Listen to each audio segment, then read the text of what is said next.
कक्षा 9वीं के जो वार्षिक परीक्षा में महत्वपूर्ण क्वेश्चन जो आ सकते हैं, हम कोई श्योरिटी नहीं देते कि यही क्वेश्चन आएंगे। मूल बिंदु के निर्देशांक हैं 0 0। बिंदु ऋण 2 और ऋण 3 किस चतुर्थांश में स्थित होते हैं? तो तृतीय में। y बराबर 3 × 5 का अपरिमित रूप से अनेक हल है। y बराबर एक आलेख एक सरल रेखा x अक्ष के समांतर होता है। एक त्रिभुज के तीनों कोणों का योग 180 होता है। न्यून कोण की माप कितनी होती है? 0 से 90 डिग्री होती है। सरल कीजिए। यहाँ पर दिया हुआ है 2 2 की घाते 3 गुणे 2 1 घटती 3। यहाँ पर देखिए दो दोनों में कॉमन, तो कॉमन निकाल लेंगे। 2/3 धन 1/3, 3 दोनों में जो इसके हर हैं बराबर हैं, तो यहाँ पर हो जाएगा 2 धन 1 बराबर क्या हो जाएगा? 3/3। 3 से 3 कैंसिल, तो 2 इसका आंसर हो जाएगा। उसके बाद नेक्स्ट क्वेश्चन है, सरल कीजिए। 32 1/5। 32 का हमने एलसीएम लिया जिसमें 2 की घाते 5, मतलब 2 कितने बार आया? 5 बार आया। जब 2 5 बार आया तो यहाँ पर हमने क्या किया? 5 को 5 से काट दिया तो सिर्फ बचा क्या? 2। इसका आंसर हो जाएगा। 1/√2 के हर का परिमेयकरण करना है, तो परिमेयकरण करने के लिए ऊपर नीचे उसी संख्या से क्या करते हैं? गुणा करते हैं, तो √2/2 इसका आंसर हो जाएगा। सरल कीजिए। √5 ऋण √3, √5 धन √3। तो यहाँ पर रूट क्या हो जाएगा? ए धन बी, ए ऋण बी का फार्मूला लगाएंगे, जहाँ पर इसका फार्मूला होता है ए² - 2ab + b²। √5 का होल स्क्वायर माइनस √3 का होल स्क्वायर, तो 5 - 3 तो = 2 आंसर आ जाएगा। 104 क्यूब का मान ज्ञात कीजिए, तो हमको 104 क्यूब का मान ज्ञात करने के लिए क्या करेंगे? 104 को लिख सकते हैं अपन 100 + 4। ए = 100 और बी = कितना आ जाएगा? 4 आ जाएगा। तो a + b का होल क्यूब क्या होता है? a का cube + 3a² b + 3ab² + b cube होता है। 100 + 4 का क्यूब करने पर a का क्यूब मतलब 100 का क्यूब + 3 × 100 की पावर 2 × 4 + 3 × 100 × 4 टू पावर 4 + 4 क्यूब। अगर हम 3 टाइम्स करते हैं तो 6 0 आ जाएंगे। 3 इंटू इसमें आ जाएंगे 2 2 ज़ा 4 0 एंड 4 एंड 300। 3 का 100 से मल्टीप्लिकेशन 316, यहाँ पर 64 आ जाएगा। सबको मल्टीप्लिकेशन करने के बाद हमारे पास यहाँ पर जो आंसर मिलेगा हमको, तो 11,24,864 इसका आंसर हो जाएगा। सीधे गुणा किए बिना 103 × 107 को सरल करना है। 103 107 को क्या लिख सकते हैं? 100 धन 3 और 100 धन 7। अब देखिएगा इसका फार्मूला होता है x धन a x धन b बराबर x² धन a धन b x धन ab। 100 का स्क्वायर करेंगे तो 3 धन 7 गुणे 100 धन 3 गुणे 7। यहाँ पर हो जाएगा 2 की बार तो 4 बार आ जाएगा। यहाँ पर 3 में 7 जोड़ने पर 10 और 100 से गुणा कर देंगे, और 3 सतिक के सबको जोड़ने पर आ जाएगा 11,021 इसका आंसर हो जाएगा। कार्तीय तल में किसी बिंदु की स्थिति निर्धारित करने वाली क्षैतिज व ऊर्ध्वाधर रेखाओं के नाम क्या हैं? कार्तीय तल में किसी बिंदु की स्थिति निर्धारित करने वाली क्षैतिज रेखा को x अक्ष के ऊर्ध्वाधर रेखाओं को y अक्ष कहा जाता है। निम्न बिंदु में 4 3 के भुज और कोटि का निर्धारण। तो भुज जो x की साइड पे रहता है भुज होता है, जो y की साइड पे रहता है तो कोटि होता है। तो भुज 4 कोटि 3 है। उसके बाद नीचे दिए गए समीकरण को एक धन बी वाई धन सी के रूप में लिखिए और प्रत्येक स्थिति में ए और बी सी के मान ज्ञात कीजिए। यहाँ पर दिया हुआ इक्वेशन 2x धन 3y बराबर 4.37, 2x धन 3y ऋण 4.3 बराबर 0, तो a बराबर 2, b बराबर 3 और c बराबर ऋण 4.37 इसका आंसर हो गया।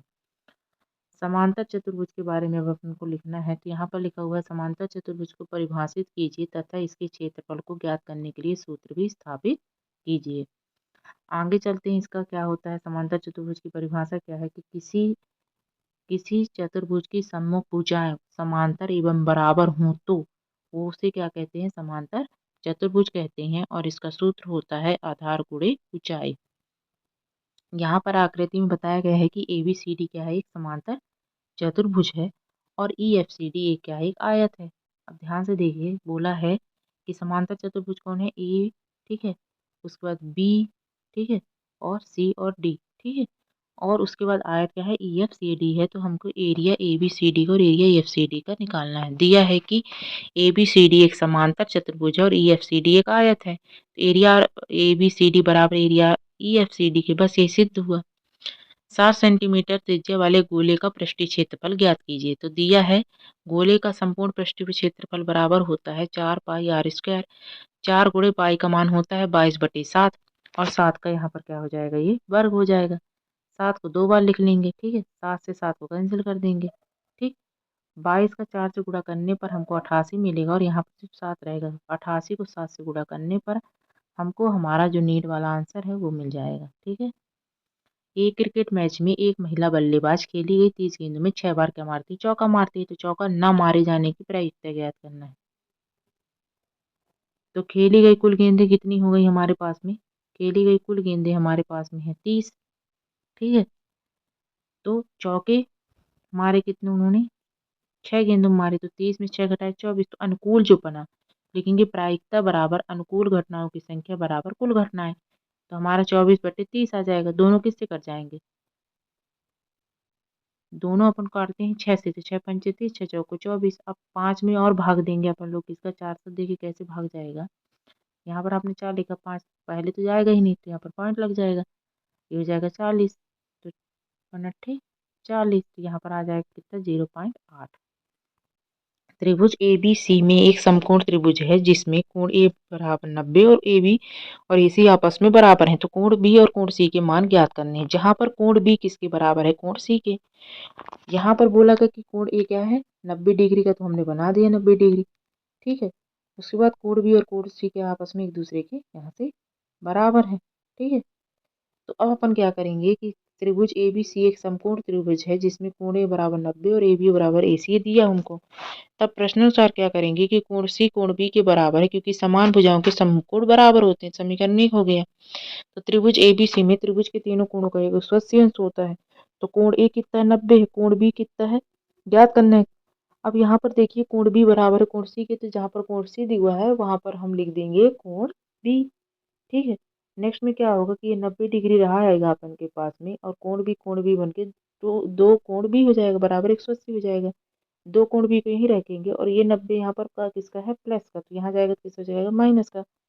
यहाँ पर 90 डिग्री बचेगा, तो कोण बी बराबर 90/2 तो 45। तो जब कोण बी का मान 45 आया तो कोण सी का मान भी 45 डिग्री आ जाएगा। उस गोले का आयतन ज्ञात कीजिए जिसका पृष्ठीय क्षेत्रफल 154 सेंटीमीटर का वर्ग है। दिया है गोले का पृष्ठीय क्षेत्रफल 154 सेंटीमीटर का वर्ग। तो 4 पाई आर स्क्वायर बराबर 154। तो 4 गुणे बाई पाई का मान 22/7, आर का त्रिज्या निकालना है हम लोगों को। हमने क्या किया यहाँ से, हमने आर के स्क्वायर को यहीं पर रखा है, ठीक है। आर के स्क्वायर को यहीं पर रखा। ये 7 यहाँ नीचे है तो हो जाएगा ऊपर, और ये दोनों जो ऊपर हो जाएंगे नीचे अपोजिट। अब हम इसको काटेंगे तो 2 से काटे तो 2 1 कम 2, 2 1 कम 2, 2 सत्ते 14, 2 सत्ते 14। बचा क्या हमारे पास में? यहाँ पर आ गया 77/7, है ना, 7। उसके बाद आ जाएगा अपन का ये 11 7 77 होता है, तो 7 गुणे 7/4। आर यहाँ पर किस में है? वर्ग में है। इस वर्ग को हटाने के लिए आर में, तो ये आ जाएगा किस में? रूट में। दोनों 7 से 1 निकल के आया, और 4 को हम क्या लिख सकते हैं? 2 गुणे 2, तो 1 2 निकल के आ जाएगा, तो 7/2। गोले का आयतन बराबर होता है 4/3 पाई आर का क्यूब। 4/3 गुणे 22/7 गुणे 7/2, 7/2, 7/2, 3 बार लिख लेंगे। इसको काट कैसे करेंगे? पहले तो देखिए ये वाले 7 से वाला 7 गया, 2 1 कम 2, ये 11 हो गया, ठीक है। ये वाले 2 से 2 1 कम 2, 2 दूनी 4 हो गया, ठीक है। अब क्या होगा हमारे पास में? हमने क्या किया कि 2 तिहाई 6, 11 दूनी 22 और 7 तिहाई 49। सबको गुणा करने पर 10/78/6 आ गया। इसको अपन लोगों ने निकाला तो क्या मिल जाएगा अपन को? 179 4/6 सेंटीमीटर का क्यूब। एक त्रिभुज का क्षेत्रफल ज्ञात कीजिए जिसकी भुजाएं क्रमशः 8 सेंटीमीटर 11 सेंटीमीटर जिसका परिमाप 32 सेंटीमीटर है। माना त्रिभुज की भुजाएं क्रमशः कितनी है? ए बराबर 8 सेंटीमीटर, बी बराबर 11 सेंटीमीटर और सी हमको ज्ञात करना है। परिमाप हमको दिया हुआ है 32, दोनों भुजाओं को धन करेंगे और परिमाप से घटा देंगे तो आ जाएगा 13 सेंटीमीटर हमको मिल जाएगा। अर्ध परिमाप ज्ञात करने के लिए 32 को उसका आधा करेंगे तो 16 सेंटी मिल जाएगा। त्रिभुज के क्षेत्रफल का जो फार्मूला होता है तो होता है बराबर रूट होता है एस ऋण ए ऋण बी ऋण सी। जब हम मान रखेंगे तो अपन को मिल जाएगा 16 ऋण 8, 16 ऋण 11, 16 ऋण 13। 16 में से 8 गए तो 8 बचेगा, 16 को ऐसे उतार देंगे, 16 से 11 जाएगा 5 और यहाँ पर 3। 8 8 का पेयर बनता है इसलिए 8 बाहर रहेगा, बाकी जिसका पेयर नहीं बनता वहाँ पर 30 आ जाएगा। यही इसका आंसर हो जाएगा।